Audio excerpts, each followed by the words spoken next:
Hi, I'm Sean Weiser, a developer here at Livefront. Today I'm going to be talking about measuring Android build times, specifically a couple of ways to identify areas that you can actually improve. Before I start, I want to begin with an example, though, that will hopefully demonstrate the importance of keeping build times low. Let's assume this is you. You're an Android developer working on a medium-sized Android app. Recently, your build times have started to creep up.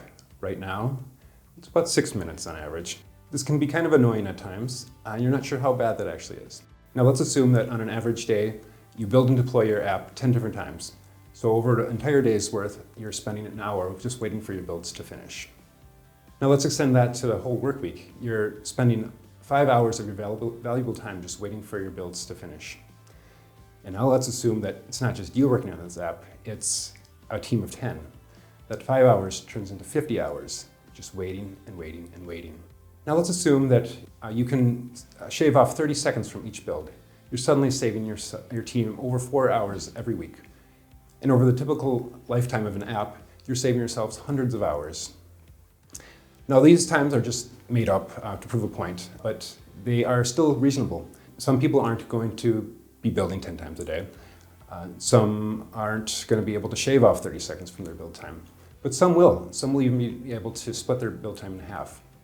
So we need to figure out how to get to that point. Where do we start? So this talk is split up into two parts. We're going to talk about measuring the overall build time, and we're also going to try to figure out the different bottlenecks that would slow down that build. Each part is going to focus on a script that I helped write. So the first part deals with measuring overall build times. So we're going to dive straight into the script itself. So this is a longish script, so it's contained in its own file. I called it buildtimes.gradle. You just apply that from your application's build.gradle file. So you start with just grabbing the start time, and then we need to figure out the actual name of the build task that you're trying to identify. It's going to start with the word assemble, and we want to ignore anything that ends in test. So we're just trying to grab things like assemble debug or assemble release. If we don't find that, we just return early. The next part is entirely optional. It's just trying to identify if we're in Android Studio or not. For us, that was important, but for you, you might not care about that. If you want to run the script from the command line or running CI, that is up to you. So the next part is, once that task is finished, we grab the elapsed time. And then this next part is important in identifying the hardware types that the build is actually running on. Gradle has a pretty powerful feature where you're able to run OS-level commands from an external script. So we have 3 different scripts, depending on what OS family the build is running on. The actual contents of the script aren't that important. I've highlighted what is important. We need to make sure that each script outputs in the same format. We've chosen JSON here, and that the same type of data is returned. You can see here that we're doing the processor type, the number of cores, the RAM, some type of computer hardware identifier, and then the computer name for identification purposes. So this is the Unix or Linux version, and then we also have a Mac version, which looks very similar, just the commands are slightly different. And then we also have a Windows version. That looks quite a bit different, but in the end, it's still outputting the same format and the same type of data. Just the commands to pull that data are a little different. So once we have that script determined based on what hardware you're actually running on, then we run that script. We get the output as long as it doesn't error out. We convert that string output into JSON, and then we convert that JSON into a map of data. Now, once you have that data, you can do pretty much anything you want with it. Here we are updating how the RAM amount reads. Usually it's just a very long string of numbers, but here we want it to be more human readable. And then besides that, you can add additional pieces of data. For us, it was important to know the Android Studio version, along with the operating system, and then this was for an Android build. And the last piece of data was the actual elapsed time, which is the most important piece of data. So the actual output is going to look something like this.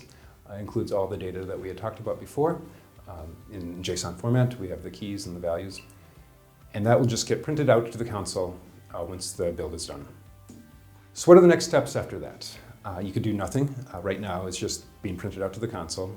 At that point, it's up to the developer to notice if anything is incomplete or wrong, and if they want to raise a red flag about build times.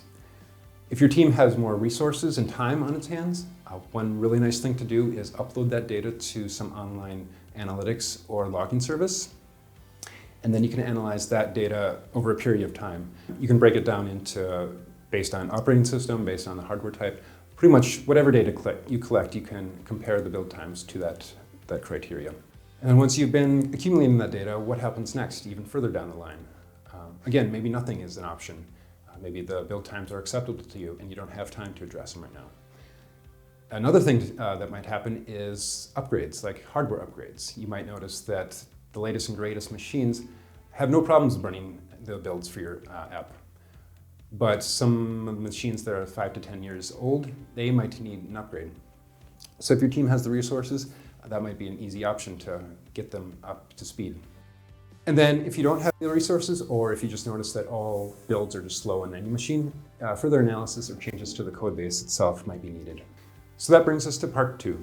Why is it so slow? The point of this part of the talk is trying to find those build bottlenecks, things that we can actually speed up. So we're going to dive right into the code again.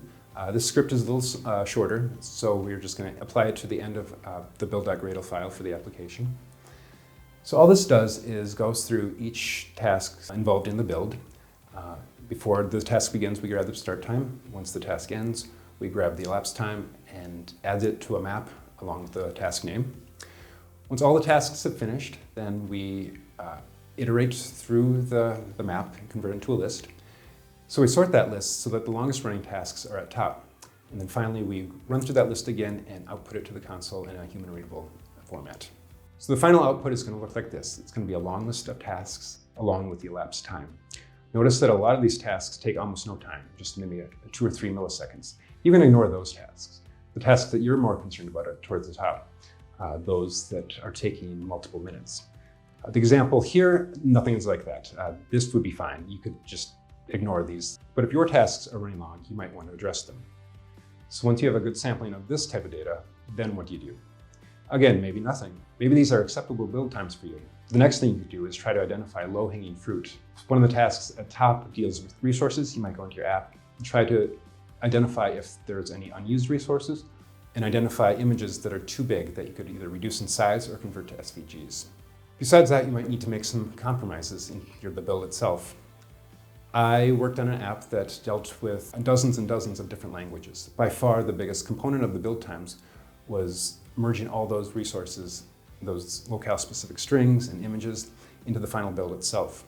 The compromise we made was for local developers running debug builds, they would be limited to a single locale.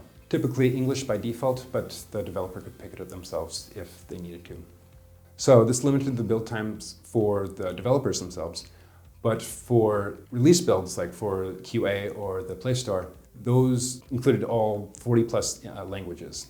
But the builds that the developers were running the 10 times a day never included those. And if that's not even an option, you might need to do something way more drastic, like refactoring your entire code base. You might need to split it up into separate modules. So changes to one module doesn't affect the compilation of other modules. Like I said, this is way more drastic and probably a last resort. If you want to keep build times down, that might be a requirement. So as we wrap up, the main thing to consider is to keep those build times low, you first need to measure. You need to measure the overall build time, and you need to measure those bottlenecks. Once you do measure that, then you can make adjustments. You can try to identify those low-hanging fruit or make those compromises or do the refactors if you need to. But you don't want to stop there, because over time your code base is going to grow and those build times are going to creep up again.